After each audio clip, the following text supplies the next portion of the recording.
Hello, Oscar. Grandpa here. And Moosey, of course. Are you all right, Moosey? Yep, I am fine. I'm fine. Yep, you're going to help me read today? Yeah, to Oscar? Yep, I'll do that. I'll sit there. I hope you're well, Oscar, and that you're having lots of fun with your little sister Annabelle, and Mummy and Daddy are okay. And it's lots of love too from Granny and from Auntie Anna. And we're going to read first Mr. Nonsense. Sorry, I didn't show that too much. Mr. Nonsense. So, Mr. Nonsense had no sense at all, not a scrap. I mean, he lived in a tree. A tree? Can you imagine living in a tree? Fancy that. Why do you live in a tree? Mr. Happy asked him one day. Because, replied Mr. Nonsense, I tried living on the ground, but that was too high up, so I moved to a tree to be nearer to the ground. What nonsense, snorted Mr. Happy. I think it is nonsense, isn't it, Oscar? Thank you, replied Mr. Nonsense. Oh, dear. And you know what Mr. Nonsense liked to eat? Porridge. Nothing wrong with that, you might say, but porridge on toast. Really? Why do you like porridge on toast? Mr. Nosey asked him one day. Because, replied Mr. Nonsense, I tried porridge sandwiches, and I didn't like them. Oh, that's silly, isn't it, Oscar? And do you know where Mr. Nonsense sleeps every night? In a rowing boat, in his bedroom, in his house. Up a tree. A rowing boat, believe that or not. So silly. Why do you sleep in a rowing boat? Mr. Strong asked him one day. Because, replied Mr. Nonsense, I tried sleeping in a motorboat, but it was somewhat uncomfortable. Mr. Nonsense lives, as you might very well expect, in a country called Nonsense Land. Now, I know somebody else who lives in Nonsense Land. Do you know who lives in Nonsense Land? Have a guess. That's right. Mr. Silly. He looks funny. Mr. Silly and Mr. Nonsense were close friends and saw a lot of each other. Mr. Nonsense was often round at Mr. Silly's house, playing jigsaw puzzles. That's Mr. Silly's house. It looks a bit silly, doesn't it? They used to throw the pieces at each other. How silly! And Mr. Silly was often round at Mr. Nonsense's house playing cards. They used to tear them up to see who could get the most pieces out of one card. What nonsense! However, this story is about the time it snowed in Nonsense Land. It didn't snow very often, but one winter it did. Now tell me, what colour is snow? Yep, you're right. No, in Nonsense Land when it snows, it doesn't snow white snow. It snows yellow snow. Don't ask me why, but it does. Can you believe that, Oscar? Yellow snow. And when Mr. Silly woke up one morning, the whole of Nonsense Land was covered. I say, he said when he looked out of the bedroom window, snow! And he was so excited that he rushed round to Mr. Nonsense's house. Look, that's all the yellow snow. That does look funny, doesn't it? Mr. Nonsense was asleep in his boat. Wake up, cried Mr. Silly. Wake up and come and look out of the window. Whatever on earth is it?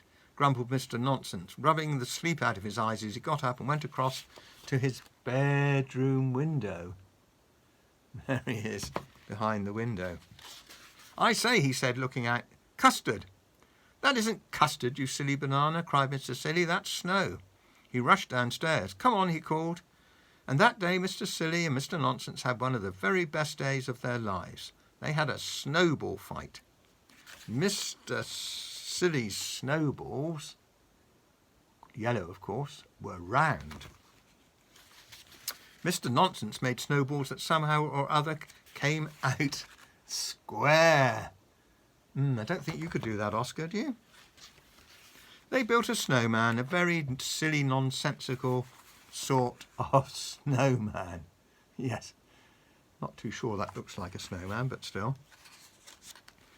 And Mr. Silly... Sorry. Come on, said Mr. Nonsense that afternoon. Let's go tobogganing. But we don't have a toboggan, said Mr. Silly. Oh, no, we don't, agreed Mr. Nonsense. Mr. Silly thought. Oh, yes, we do, he said. When you say tobogganing, they mean sledding, Oscar. And Mr. Silly ran back to Mr. Nonsense's house and came back with his bed, the boat. Whee! They shouted together as they slid faster and faster down the hill in their rowing boat toboggan, their rowing boat sled. Gosh, they're having fun, aren't they? It was a wonderful day, and that evening, after having supper together, porridge pie, Mr. Nonsense suggested that they played a game. "What shall we play?" asked Mr. Silly. "Draughts," suggested Mr. Nonsense. "I've forgotten how to play draughts," said Mr. Silly. "Oh, it's easy," replied Mr. Nonsense. There he is, there saying it's easy. That's having blue hands, that does look odd. "So how do you play draughts then, Oscar?" "Oh, it's easy," replied Mr. Nonsense, and went round and opened all the doors and windows. Silly. "There we are," he said, "draughts." What nonsense. Mr. Nonsense was a funny sort of chap, wasn't he? So, we're going to read now Mr. Strong. Mr. Strong already featured in Mr. Nonsense's story, didn't he? So we'll read about Mr. Strong now. Right. There we go.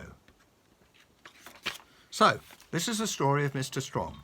Mr. Strong is the strongest person in the whole wide world, the strongest person there ever has been, and probably the strongest person there ever will be.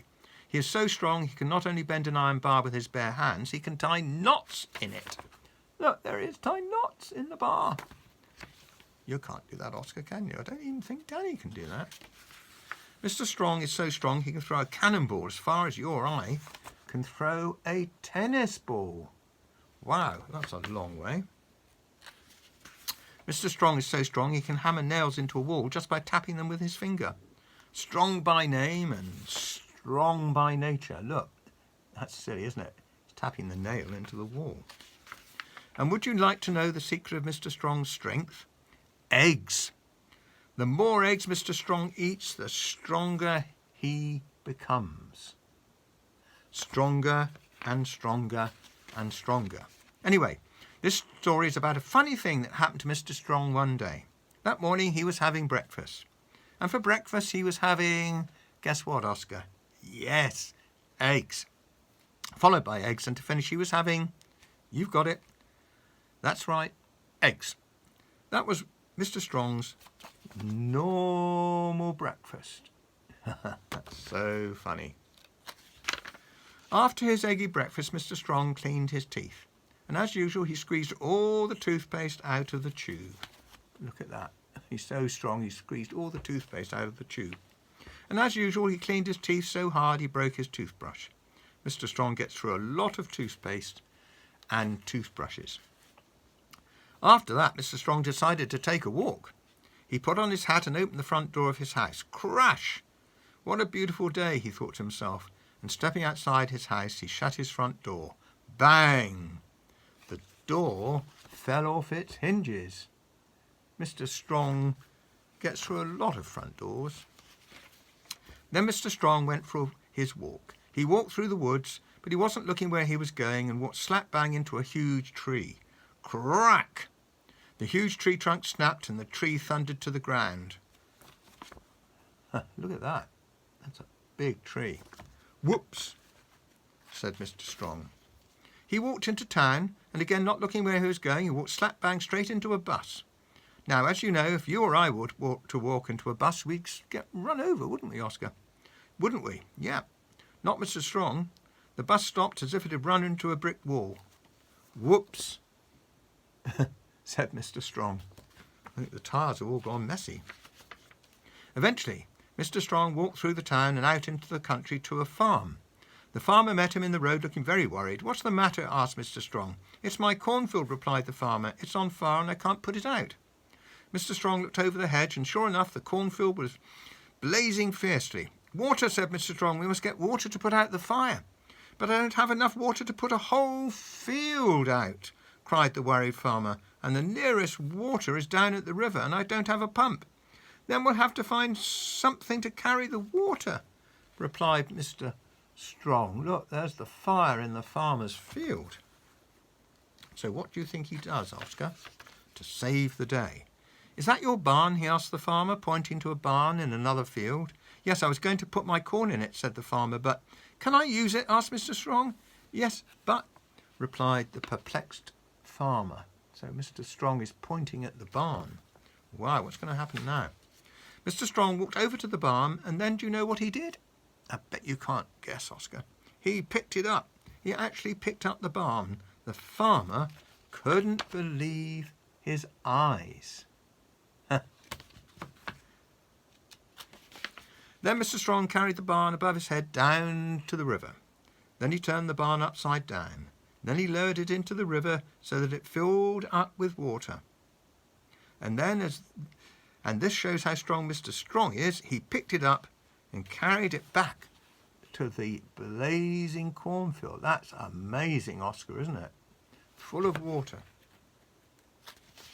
Mr. Strong emptied the upside-down barn full of water over the flames. Sizzle, sizzle, splutter, splutter. There's the water going onto the flames. 1 minute the flames were leaping into the air. The next minute they'd gone. Mr. Strong said goodbye to the farmer and thanked him for the eggs. Oh, wait a minute. Have I missed a page? I don't want to do that. Yes, I have. Sorry, Oscar. However can I thank you, the farmer asked Mr. Strong. Oh, it's nothing, remarked Mr. Strong modestly. But I must find some way to reward you, said the farmer. Well, said Mr. Strong, you're a farmer, so you must keep chickens. Yes, lots, said the farmer. And chickens lay eggs, went on Mr. Strong, and I rather like eggs. Then you shall have as many eggs as you can carry, said the farmer, and took Mr. Strong over to the farmyard. There they are, talking about the eggs. Mr. Strong said goodbye to the farmer and thanked him for the eggs, and the farmer thanked him for helping. Then Mr. Strong, just using one finger, picked up the eggs and went home. Wow. Mr. Strong put the eggs carefully down on his kitchen table and went to close the kitchen door. Crash! The door fell off its hinges. Whoops, said Mr. Strong, and sat down. There he is, sitting down, look, and all the bits of the broken table. Crunch! The chair fell to bits.